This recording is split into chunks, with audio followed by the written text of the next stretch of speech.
Check, check, quick sound check. Can everybody hear us loud and clear? What's going on, Coach Paul?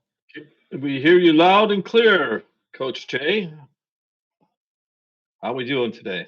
Doing all right, doing all right. Another losing day today, another day of right reads, wrong execution.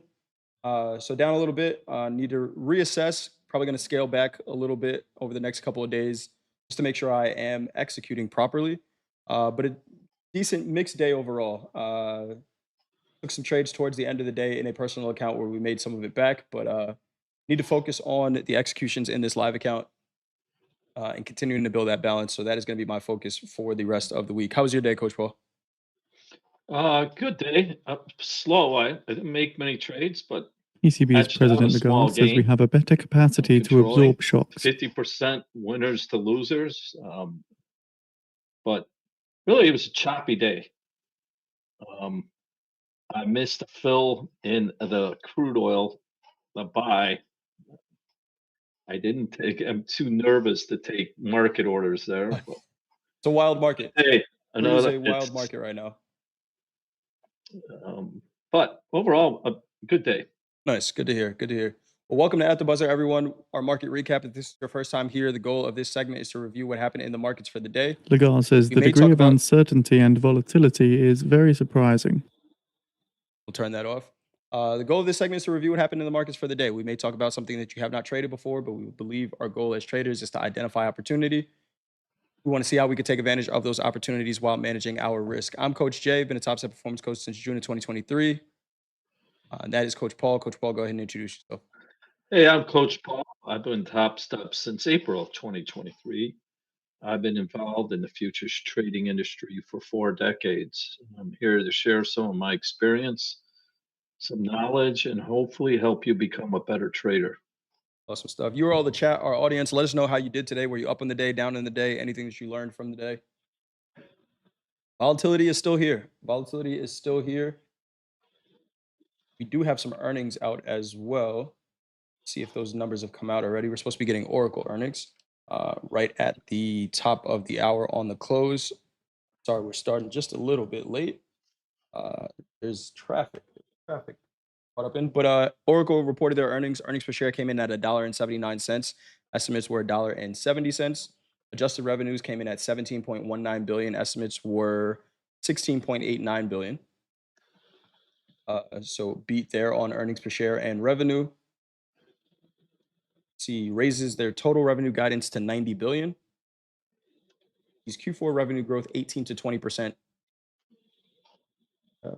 Sounds like all good across the board. I'm going to pull up an Oracle chart to see what it's looking like over there.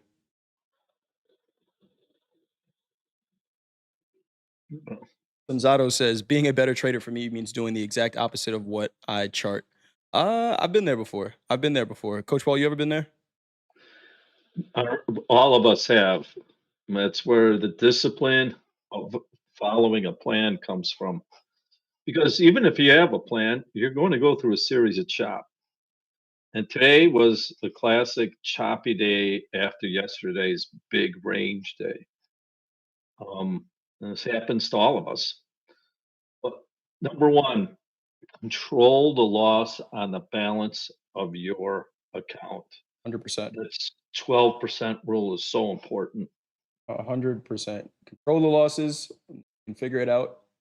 Maybe you need to wait for market conditions that are more suitable to your trading style. Right? That could be it. You might be trying to force trades in a market that's not conducive to the way you make money. And, it might be nothing you do is going to work.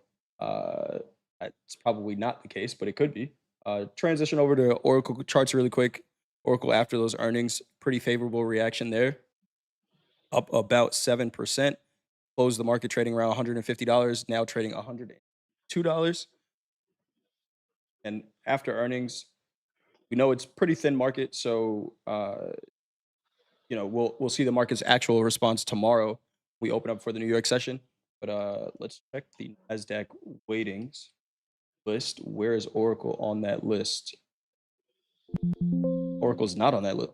Wait, Oracle's not in the Nasdaq and Walmart is? What? I question that. What? Okay, Oracle's not in the Nasdaq. It's not. No. I learned something new today. Yeah, let's check the S&P weightings then. They got to be in the S&P, right? Okay. Oracle is the number 17 weighted company in the S&P, 0.76%. There you go. How did Walmart make it? Whatever. I don't get to choose who gets into the Nasdaq and who doesn't. Um, right. Being a better trader for me is doing the opposite of what I chart. RTY first hour was messy to me, but caught two IB extensions that were nice. Nice job, Aaron. Courtney says small green needed more courage today. I was a little cowardly lion. With this volatility, I've learned it is mandatory to enter stop loss first and second. Topstep X's risk management settings lock the account when there is green on the screen. Good idea, Dawn. And just get it says you're absolutely correct, Jay. I finally understood patient trading, and that is waiting for the market condition that fits your style. Yeah, I mean it's a very difficult thing to do, uh, but it's a necessary thing to do, right? So should we even call it difficult, right? If I know that I have to wait for market conditions that facilitate me making money, I could trade before that, but how do I expect to make money over a longer period of time? And the answer is you can't. And you know why, Coach Paul? When you wait for market conditions that facilitate your best trading, that's still not a guarantee that you're going to win. Well, yeah, good trading isn't trade to trade. It's executing a plan over a longer series of trades. So, once again, I'm going to go into this. Seeing green or red can really hurt your mindset. And like I said, you could have a red day and trade it perfectly. You could have all the patience in the world have a losing day. That's not only possible, and expect it. So, um, that's where the patience comes in. That is, discipline is destiny. It comes through patience. And today, I almost lost my patience. I mean, I fight it all the time because our we're humans. We don't like to sit. We want things to happen now. And when you become a disciplined trader, this can be very, very boring. And then, if you don't make a trade in 1 or 2 days because you didn't find the setup, you become a disciplined trader. That is patience So for sure. it is. And Damien, go ahead. sorry, we got Damien in the chat on a 22-day heater right now. Nice job. Wow. 22 days. We were on with Henrico earlier today, who is on a 76-day winning streak. Uh, Wow. I think my longest winning streak ever was actually this year, right? When we started this year, it was 26 days. Um, 76 days is insane. Do you remember what yours is, Coach Paul? Do you even count? I don't count, but Yeah, 76 days, that's insane, insane. that's discipline. It really is. Not trading a whole bunch, not trading every day. I saw on his calendar, and some of the winning days Uh, were wait, time out. Time out. What did you just say? He doesn't trade every day? doesn't trade. I mean, he trades most days, but he's not trading every day. Right. He's not trading every day. There's something to That that. well, that's awesome. Might not be finding a clean setup every single day. So, do you have the discipline to just not click the button? We were on for, the hour after fast markets today, and he came on saying he wanted to get into a short, a nice short played out, and then we chopped around for that entire hour. Sat on his hands, said, "Nope, I'm not going to take anything unless it's clean." That is discipline as a trader for sure. You don't get to 76 days without it. All right, let's take a look at the quote board. We got 36 different markets we can trade with Top Steps. And today, to the downside, it was the energies again. RBOB gasoline futures down 3.67%, heating oil down 5.1%, crude oil down 8.6%. The upside, we had micro Bitcoin up 1.69%, gold up 2%, silver up 5.13%. To talk about our big four, we had crude down 8.64, the S&P down 0.03%, pretty much flat. Gold up 2%, and the Nasdaq up 0.14%, which is pretty much flat as well. I see some people in the chat talking about what is the top step record. We did have Delesh with the 100-day win streak. I don't know if anybody's, or he was 99 days, and then he lost it all on that last day. Shout out to Delesh. You're out there. I don't know if there's been a longer streak than that. I know that's what we counted on air, but Henrico with the 76-day win streak is actually taking payouts from this account as well, which is awesome. Again, not every day is a $150 winning day, which I think a lot of traders could probably benefit from, right? Because Coach Paul, the idea is you need to get 5 winning days, which is $150 in order to be able to take a payout. But all you need is 5, right? So an $80 day still counts. A $60 day still counts. And a lot of times traders, I think, try to push it because,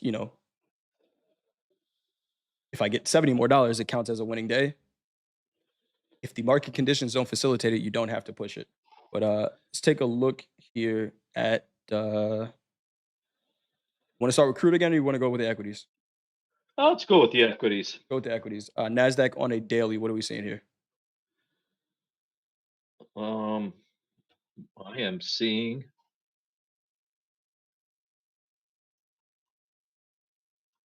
Uh-oh. There you go. There we go. I'm trying to change a chart through my chart. You can't do that. All right, I was confused there. We saw a rotational day after yesterday's dramatic range. I mean, we had a nice attempt at a rally, coming right back to basically unchanged. But one thing we did get back over the 20-day, but it's a tough day. There was a small range. We did get follow through, but no, from yesterday's range, still under the 50-day moving average. I would say a very unimpressive rally is what I would call it.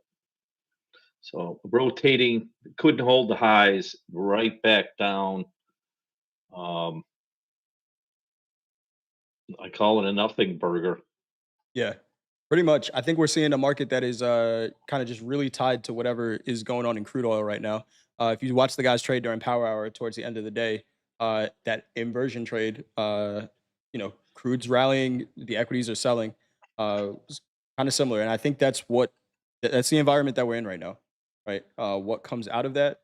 With that being said, there is still range to trade. Daily ATR is still 530 points. Today's range a little more consolidated, under 400 points, but we do have CPI tomorrow. So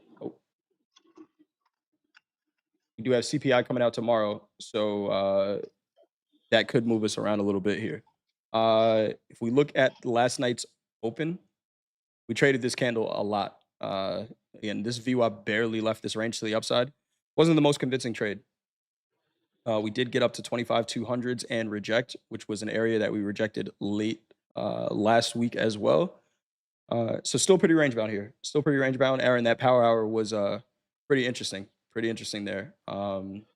Very similar day to yesterday in the Nasdaq towards the end of the day there.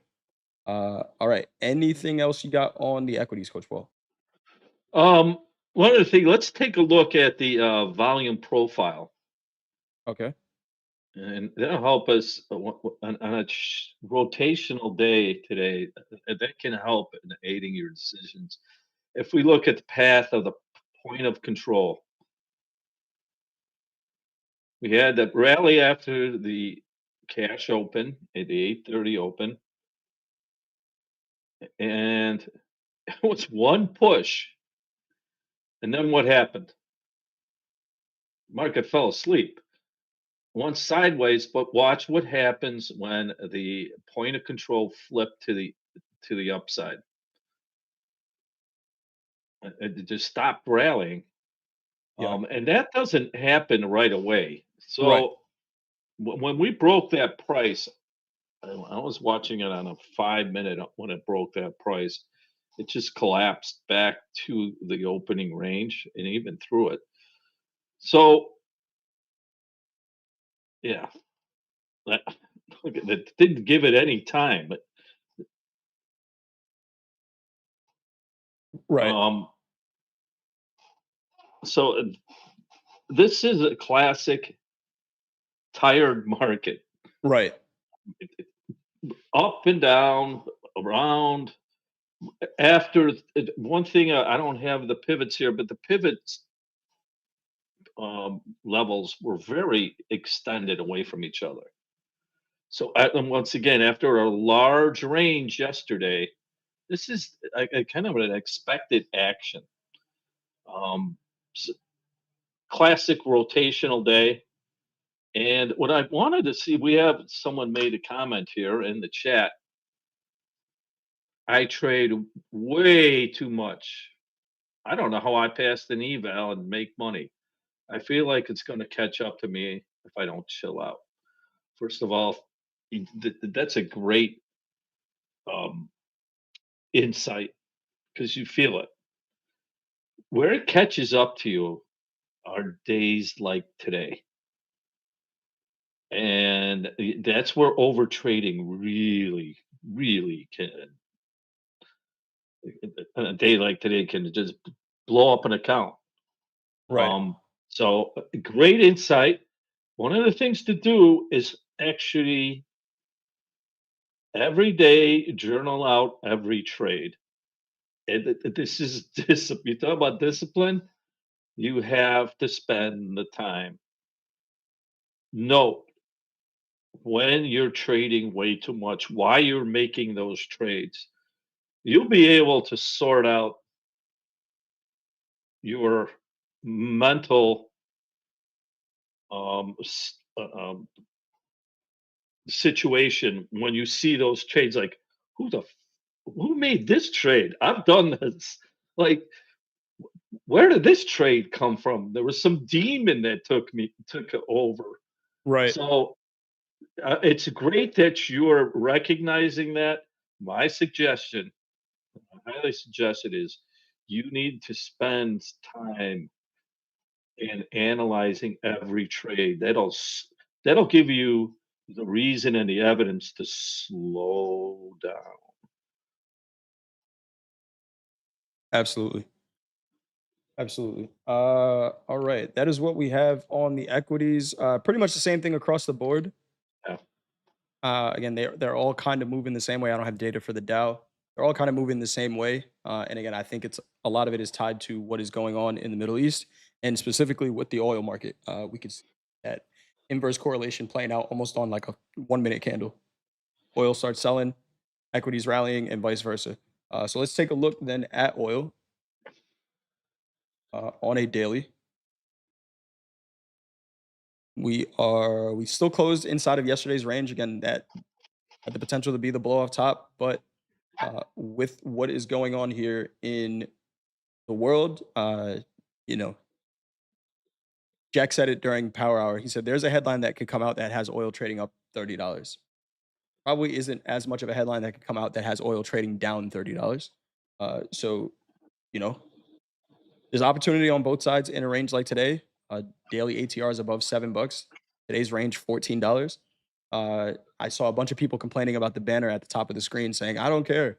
Uh, it's a message that's required because we have to let you guys know when markets are extremely volatile, right? Similar to the equities all April and March. We had to let you know when volatility was there, and that's oil right now. If you're not trading it, then yeah, maybe we're taking up a little bit of your screen real estate with that banner. But for anyone that is trading oil, understand that it is an extremely volatile market right now. What are you seeing on the daily here? It's evidence of a blow off top.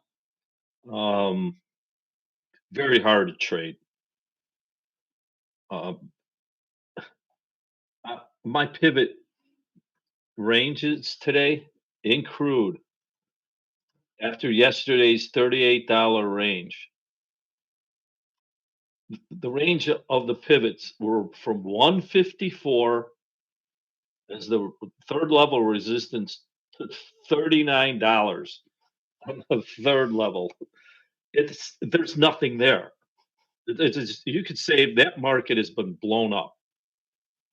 Yeah, So still gives some opportunity, but after a move like that, we broke yesterday's low, and I think Friday's low Uh, today, Friday's low, yes, we did take out as well. and that's not. I mean, in the situation we're in, um, that still is not. That's big damage. But seeing after yesterday's, I think it's historic range. I don't think crude has ever had a $38 range. I might be wrong, but I'd have to say it's gonna if you're going to trade it, to trade 1 or 2 micros, even those $14 range today. That's $1,400 on a micro. There's structure there, but this market is very thin and very susceptible to any headline. Um, but I think there's evidence that's a blow off top in this because it's going to take some time. We're back into a range. That's Uh, the way I ta- see it. Taking a look at last night, another one where it kind of looks like the equity markets, right? We chopped around for pretty much the entire day until it started moving. We got some headlines towards the end of the day or in the middle of the day. There was apparently some uh, when we started to pick up some volume here towards the end of the day. Apparently, some mines being placed by Iran in the Strait of Hormuz. The president, at the end of the day, says he wants those to be removed. Obviously, but oil started to pick up towards the end of the day, but pretty consolidated until then. Coach Paul, you were just saying, kind of difficult to trade. I don't know that I, with the potential volatility in this market, I don't know that I want to be sitting in a trade. And of course, you can have your risk managed. Maybe there's going to be some slippage. Sitting in this feels like a 50-50. This market could go either way. And the only thing that's going to get it to get out of this range is a headline. So I think trading after the headlines, trading after the volume starts to come in, um, has been a decent way to trade this. Uh, Coach Hoop was talking about this J trade on the 30-minute here, highest volume candle of the 30-minute. Actually, that's the highest volume candle of the week in crude oil. Size 30 volume 30-minute candle in a long time in crude. Interesting. You wouldn't have guessed that, right? Well, I After mean, yesterday, no, not definitely not. I thought would have had more volume yesterday, but we closed above that high. 87, 82.60 is that price. We closed above it and decent trade from there. But again, crude oil is headline driven market. The momentum trades are going to come from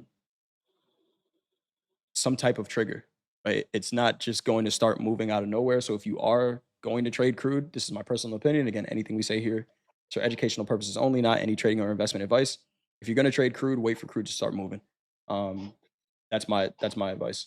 Uh, one other insight into yesterday's volume. It was hard to get out of things. That's why you get a range like that. There's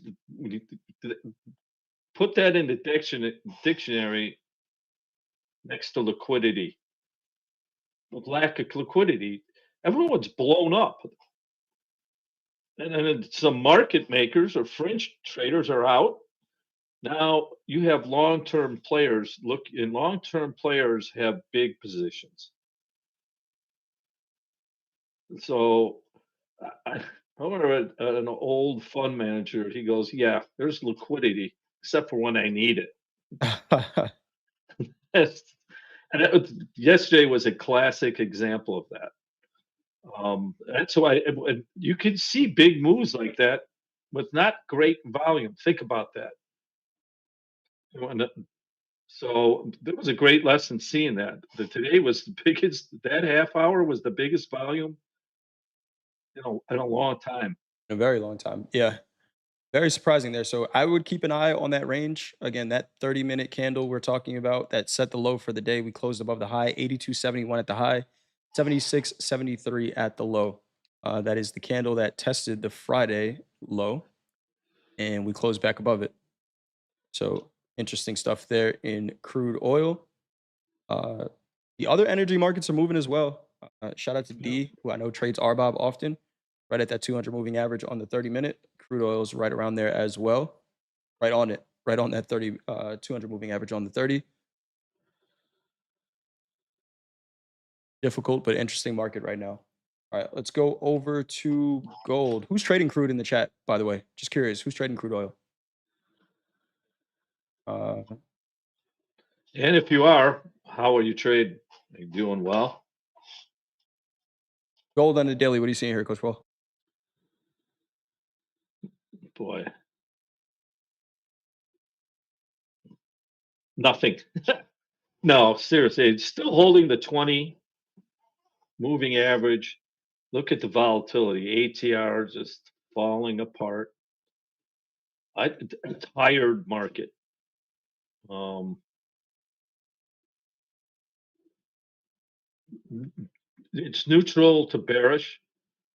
Um, the 20 is still over the 50. So, and I mean, it's still friendly, but here's a market after that blow up that hasn't recovered the volume, and it's taking volatility out. So this is more of a market that is actually becoming safer to trade on a day trade level. Um, but what else is to say? We're holding the 20. We're above the 50. This could still, at any day, just ignite a big rally, favoring the upside, but churning right now. Absolutely. Let's take a look at the 30-minute, another one. Holding all these markets, we talked about this yesterday, somewhere near the 200 moving averages on the 30-minute chart. Gold in this case, price and volume above the 200 moving average. We talked about this one during the opening call, and we actually had a really nice opening range trade during the opening call. With this kind of being the backdrop for the day today, right? We haven't had price and volume above this 200 moving average on the 30-minute in gold in about 8 days. So, fact that the market is trading above it, price wise and volume wise, had a decent opportunity to be, a trending to the upside day today. Uh, we really didn't start to break out until after slow markets was over, but it held this first 30-minute range once volume got out of it and kind of trend up until this aggressive sell off towards the end of the day. I want to go over the opening range trade because it was a pretty good one. Take the 1 minute opening range trade during the opening call every morning. Uh, Gold opens up at 8:20 a.m. Eastern time. Here is that candle right there, and shout out to JD just getting in the trade. If we look at it, it turned out to be an urgency trade in gold. Price and volume left that range pretty aggressively. I think we were all in line with yes, let's take this trade. I don't know exactly how it was managed. I know one of them we took off at a 1.5 to 1. 5,200 had the potential, and this is where Coach Paul, you say it all the time. 2 to 1s are great for day trades. Get in here, risking the low of the opening range, and we got pretty close to a 2 to 1 up there. We got to a 2 to 1 up there as we were taking profits. Nothing wrong with that. Ideally, do we have instead of 2 contracts, we have 50 and just hold it for the high? Yeah, in hindsight, but we don't get to trade like that. And especially with this opening range trade, it's a lower probability trade. I think knowing and understanding that is extremely important. There are, we take that opening range trade every morning. So with it being a low probability trade, see people say this all the time. Oh, every time I look at Topstep TV on the opening call, they're losing. Well, understand what's happening during that opening range trade. We're taking a low probability trade. So what does that mean, Coach Paul? More often than not, if somebody tunes in 5 days out of the week, are they going to see red or green on the screen? Well, it's going to be random, or you're going to see red. We, It we doesn't. say what the numbers are, right? Like more often than not, if it's a low probability trade, that means if you tune in 10 times, at least 6 out of 10, you're going to see red on the screen, right? And if we look at the stats for when we let the trade play out when it's a winner, and it went through a little bit of a bad streak, every trading strategy is going to, but when it was really working out, it was still a profitable trade, winning only 30% of the time. And the internet will tell you that that's bad. Don't listen to them. Don't listen to internet people. I'm an internet person. Don't even listen to me, right? Let the numbers work for you. Listen to the numbers. If you have a low win rate, but over time a trade continues to pay you, continue to trade that strategy. The issue with trying to increase the win rate and avoid losses and try to be right all the time is that you're never going to let a trade play out when it needs to.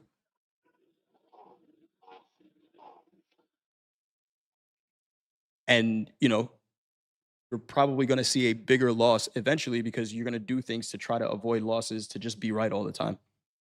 Doesn't matter, right? This trade, in this case, if we actually let this one play out the way it's quote unquote supposed to, this one trade pays for every loser that we had over the last month and some, right? So are they all going to play out this way? They're not. I got to talk to JD and Hogue about our trade management, but really good trade here today on a low probability trade. What can't we do on low probability trades, Coach Paul? You can't control the outcome. Right. You can't control whether it's a winner or a loser. So I And should it not comes over to leverage. you understanding your edge. There's an edge to it, an edge that plays out over a series of trades. When I first started trading, I thought there was a magic trader out there Never wrong. that's never wrong. You ever had that feeling that, oh, I just have to figure out what they're doing? That's not an edge. No, it's not. If you play poker or games of chance, you I mean, you have an edge. It doesn't come every hand, every card. It comes out over a series, and in that series, there's series of losses. There's also series of wins. But when I say 2 to 1, let's say you have a 50-50 um,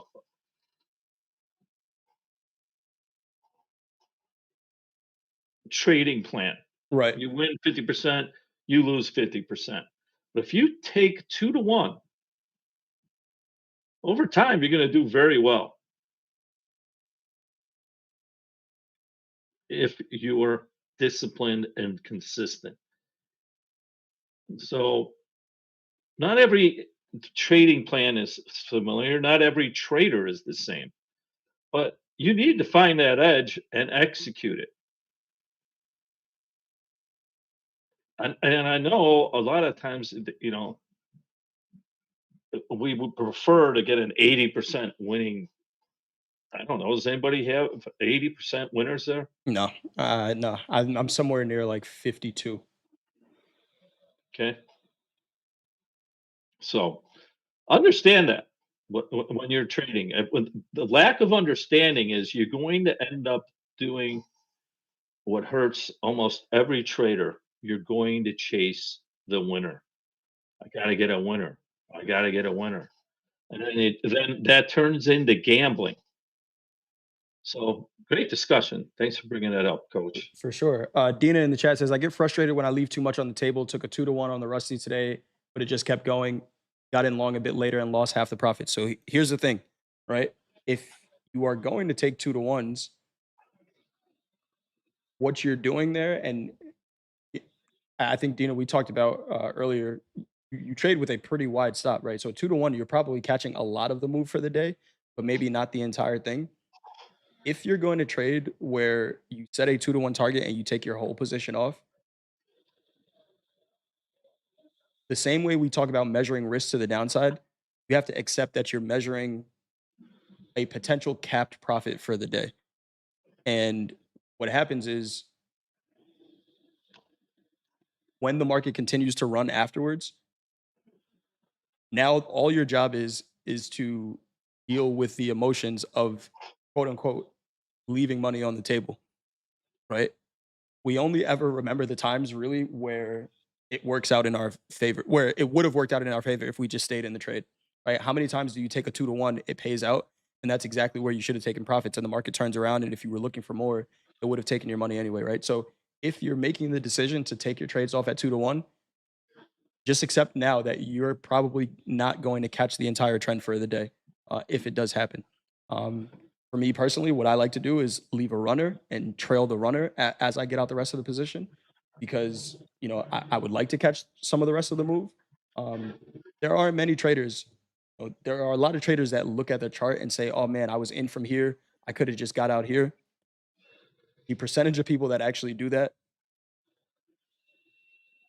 is extremely low. It's extremely low. Um, And there's a danger in that. When you see yeah. that, you're resulting. Oh yeah. So you're judging it by the result that you know. You could if you didn't have if would you have gotten out on the break before it? Um, Right. Yeah, it's would this have just gotten you out? With yeah. this is chasing. This is what I call chasing money. You have to have a trading plan because you're going to look back at it now after some evidence, right? Evidence, not a feeling, not a look. You build a database. You go, okay, this thing can really take 3 to 1, and you start aiming for that. That's different. So when you notice there's money, is it random or is it consistent? Right. Then you could change to a 3 to 1 objective,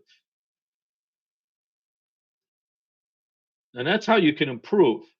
But just looking at it and with the thought of just resulting can seriously hurt your decision making.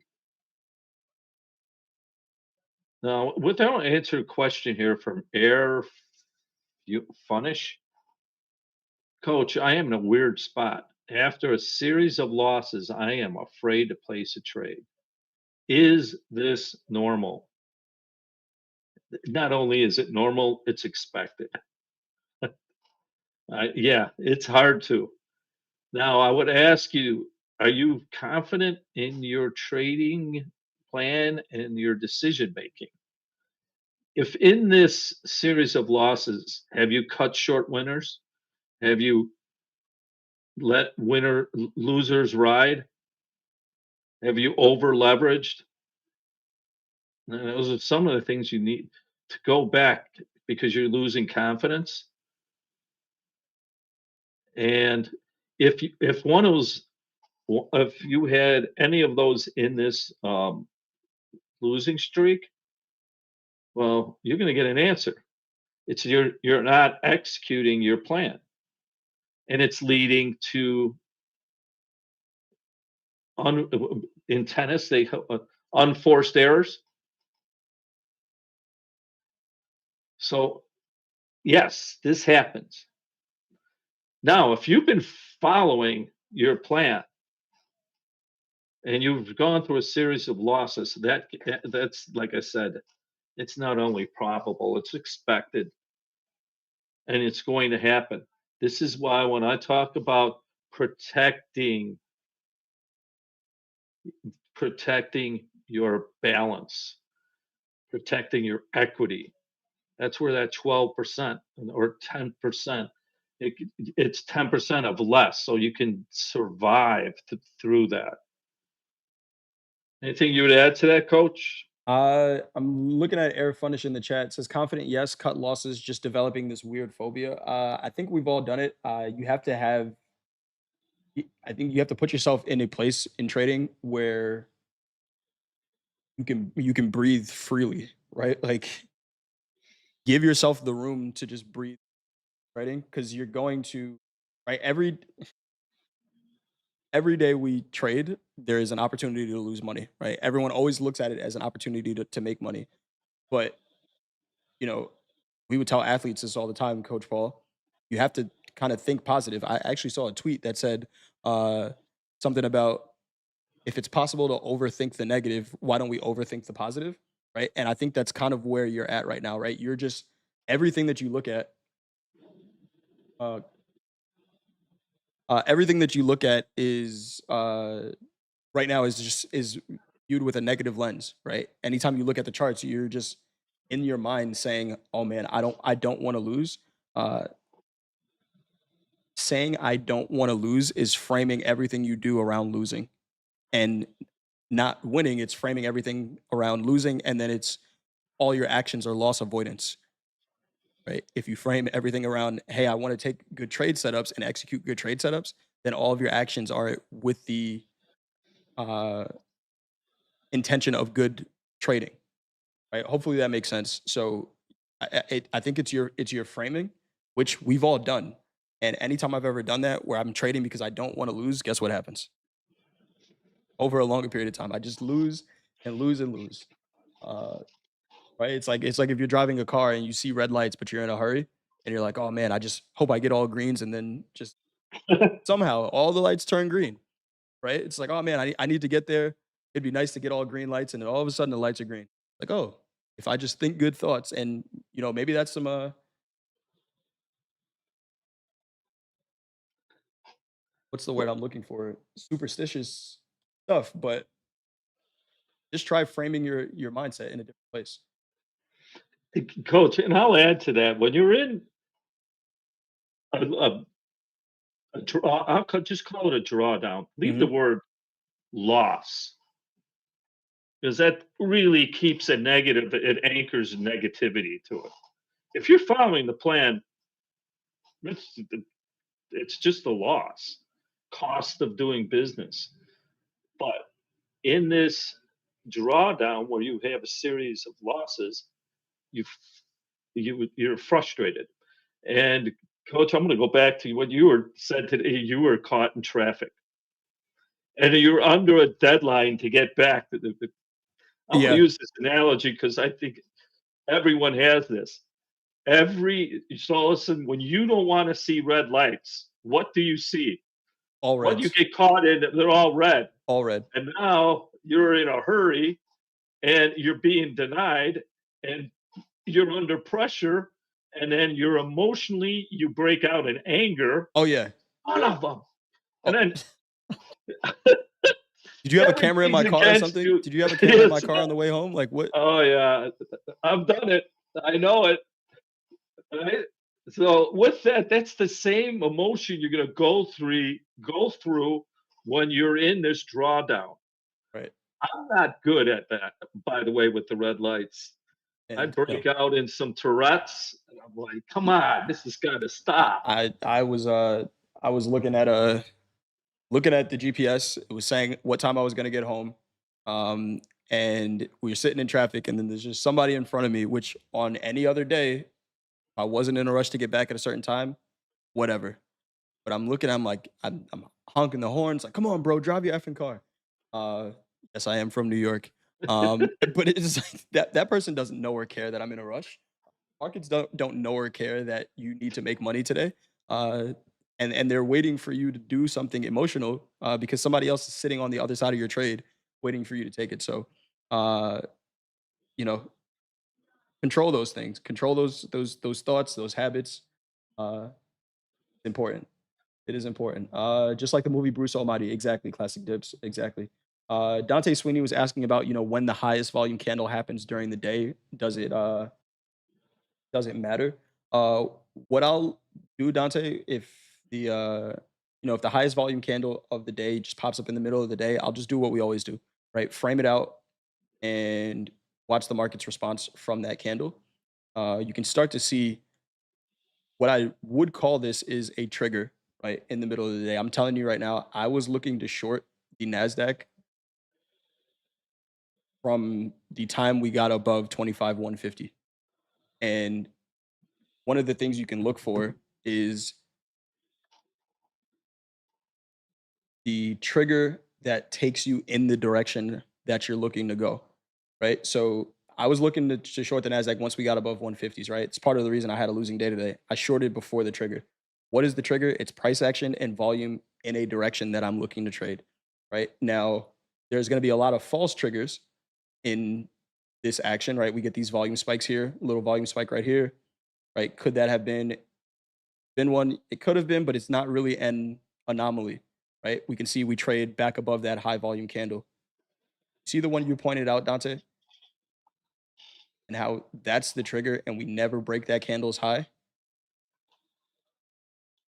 If I'm a momentum trader, I really shouldn't have been shorting before this candle, right? And sometimes that candle is going to be a huge one, right? And this is in this case, but you see, we never break the highs, similar to an opening range trade. If we break above this trigger's high, because now this is something different, right? Everything else is common. We've had volume spikes with no follow through, volume spikes, no follow through. Sometimes high volume means continuation, and we never break this candle's high. You know, trade execution where your entries go is up to your interpretation, but selling somewhere inside of this trigger candle can be a trade that you take later in the day. Um, and really, in my opinion, I don't think anyone should have been shorting before that. The way I trade could have price wise, but feels like a 50-50 to me. I'm going based on the 3 minute. You can go on the 1 minute. Actually, the way oh shoot, this is a 1 minute. There you go. Here's a 3 minute. Same thing. I didn't realize I was on a 1 minute. My bad. But yeah, you can go off the three as well. The way I was taught to do it was actually on the 1 minute, because you'll just get the volume that much quicker. But yeah, New Yorkers don't know how to drive. All right, you're In gonna New get Jersey. you're gonna get muted. We can't tolerate that. Put that user in timeout. I don't know what you're talking about there. Like, coach, I think it says you don't know how to drive in New Jersey. I don't care don't what it know the says. terrain, I don't but care what it says. No New York slander is allowed on this show. Classic Dips is only a 10-second mute. Uh, I'm just joking. All right. Found being overly optimistic backfires. Spend the weekend back testing. Uh, come into the week feeling super confident, then forget to accept the random nature of even the highest probability trades. Yeah, 100%. In classic dips, you should be good now. That was just a little bit of a joke. Yeah, Courtney, I think that is a good point, right? Being overly optimistic. I think what was his name? It was like Russell Wilson's like mindset coach when they made the Super Bowl. Dr. Gervais, No, no, no, no. Seattle. What was his name?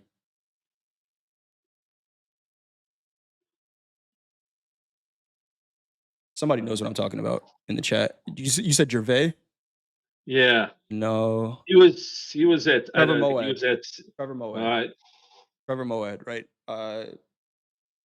Had like this talk that he did about athletes. And he was saying, just your framing and telling athletes to just be overly optimistic all the time is not realistic, right? Life is a real thing. Sometimes bad things happen.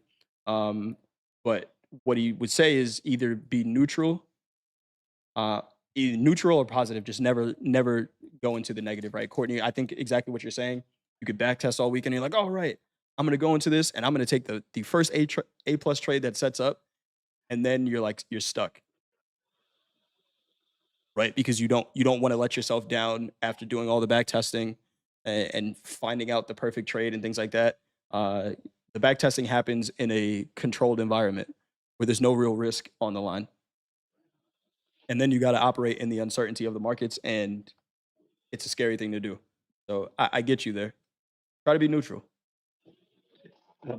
observant is what Peter Stottlemyre told me to become. You when you're observant, you're staying in the present, and I've never fully got there, but take as much emotion out of your trading or decision making. You really want to become like a surgeon. Um, it's but if you're overly depressed, get angry on every loss, um, um, go back and result every trade. Look, if I would have just held on longer, or if I would have got out with when it was higher, all these other things. What does it do to your decision making? Your decision making ends up being very emotional. This is where I go back to journaling. When you journal, you don't have that emotion. You know, it's you go back and literally there's a demon on some of these really bad trades. You're going to say to yourself, "What the hell? Who was that?" Right. And the more you do that, the more you can move towards an observant mindset. And I think that's when you're a lot of traders. This is because it's unnatural. It's like a great athlete. They get better when the pressure comes on. They're not. What's the saying? Play with emotion, not emotionally. Right. There's some players that just break down. Like you've known as a coach, if you're in a league and you know this guy gets really upset, Oh then yeah. upset him. That's the In target. trading, the only one that can control that is you. So with experience and with a focus on that, you can improve that. Absolutely. Any other markets we want to talk about? Any other markets we want to talk about? We covered the big four. I think they've been the highlights of the markets. Really, did have that WASD report out. I don't have the data for any of the ags, so maybe we'll look at those tomorrow. But anything else you got, Coach Paul? Um, no, not in any other market. These four are big enough. Um, I think we did we it. can't. We did it. I think we did it. All right. So anything you got to say, Coach Paul, before we head out of Oh, here? I like this. Courtney, thanks. I was reading one of Larry Williams' books. For those of you who watch me on the Pivot Hour, we use Larry Williams' pivots in his pivot points. I actually filled some of his orders decades and decades ago. Oh, nice. And he is one of the most calm guys I've ever worked with. And he says here in one of the books, he expects every trade will lose. He accepts the loss before the trade and he keeps him from over leveraging.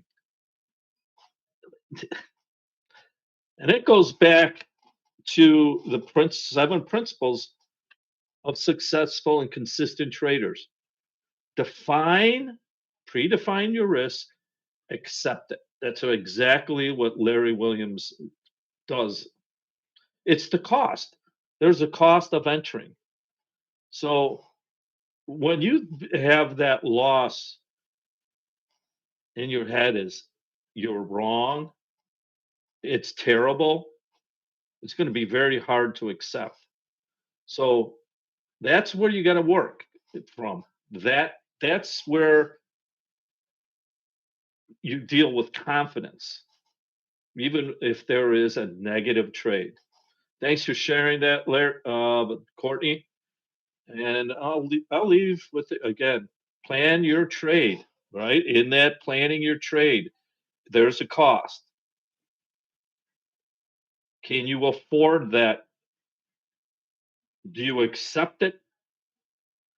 Then execute it. All right. That's planning your trade, trading your plan. And then we will talk again tomorrow. Awesome stuff. Good stuff, Coach Paul. We got coaches doing classes in Discord after this. Coach Hoop, 6 p.m. Eastern time. Then after that, Coach Ray and Coach Vince, 7 p.m. and 8 p.m. Eastern time. Coach Dakota with slow markets tonight at 8 p.m. Eastern. No London Open tomorrow with Aaron, but D with the metal markets at 6:30 Eastern time. We're back tomorrow with the opening call, 8:15 Eastern. See you all then. Trade well, manage your risk, go have some fun outside. Weather's getting nice. We'll see you all tomorrow. Ciao. Bye.